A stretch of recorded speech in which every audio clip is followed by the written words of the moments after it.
because it's the only distro I've daily driven but failed to break. Thanks for watching. Like, comment, subscribe. Okay, bye. We're doing scripted videos now. Okay. So around the time I installed Gentoo, I had been using Arch for a little bit, and I had a lot more free time on my hands due to life circumstances. I was still in the honeymoon phase of daily driving and maining Linux, so I was very curious about all the other distros out there that I hadn't tried. Now here's the real, no bullshit, actual reason I use Gentoo. Here we go, ready? It's because I thought the name and the logo looked really cool, and purple is my favorite color. Yeah, I got nothing. Long story short, I was watching Tony BTW's videos back then because I thought they were interesting and also allowed me to explore other distros and Linux stuff because they're very easy to understand. I watched the Gentoo video and thought, how bad can it be? And got to work. I gotta be honest, I used a weird combination of the handbook, Tony's video, and AI to somehow get through and complete a fully operational install on my first try. And then from there, it was really just trial and error. Every time I wanted to install or configure something, I read the handbook, forum posts, and had AI help me out sometimes in case there was no up-to-date information on a specific issue I was troubleshooting. So to mention some of the reasons Gentoo is really cool in my opinion, use flags. For any source-based package you install, you can enable or disable certain functionality before downloading it. Sounds very extra for a casual desktop user, but it's actually really cool. Portage.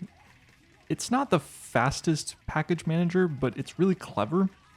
It keeps track of everything and it'll tell you if something is wrong and what you can do about it. And also you can install any version of any application as long as there's an e-build available. Realized you don't actually want a bleeding edge kernel? Alright, mask the kernel and emerge a specific version of it. For example, the latest LTS kernel, and delete the old one. Once I'd gotten a functional system set up and running that could do everything I wanted to on my computer, is when I realized Gentoo isn't difficult. It's not complicated, and it's certainly not a distro where half the time spent on your PC is compiling software. I feel the need to go on a small tangent here. The whole meme with Gentoo users spending all their time compiling their kernel for the 9th time today and how it's just a massive waste of time to daily drive is really dumb.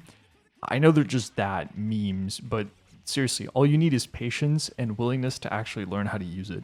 Something else I hear quite often is how the Gentoo repository is very small compared to something like Arch plus the AUR or even Nix, which has the biggest repository of all distros, right? But like, you guys do realize that yes, while there's only like 19,000 packages in the official repository, Gentoo has overlays, which is pretty much the same thing as the AUR, right?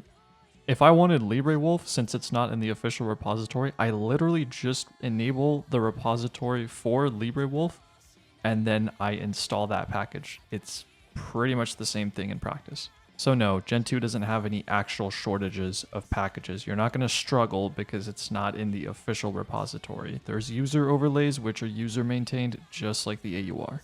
And I get that a lot of people just want a system that can be set up and be ready to go all within an hour of downloading the ISO, and that's completely valid. But once it's all set up, Gentoo is really nice to use. Besides, I spend maybe 2 hours every 2 to 4 weeks updating my system, and while that happens, I just do anything that isn't CPU heavy. That's the beauty of Linux. I mean, your system updates in the background while you use it for whatever in the meantime. So yeah, I use Gentoo for some silly reasons. It's pretty overkill and I don't recommend it to anyone, not because I want to gatekeep it, but because I realize that most people aren't looking for the kind of distro that Gentoo is. At the end of the day, I like the fact that most things that happen on my system happen because I chose to configure it that way. If you made it to the end of this video, thanks for watching. I'd actually like to hear what distro you daily drive and why, so feel free to leave a comment below the like button. Alright, I gotta go now. Bye bye. Take care.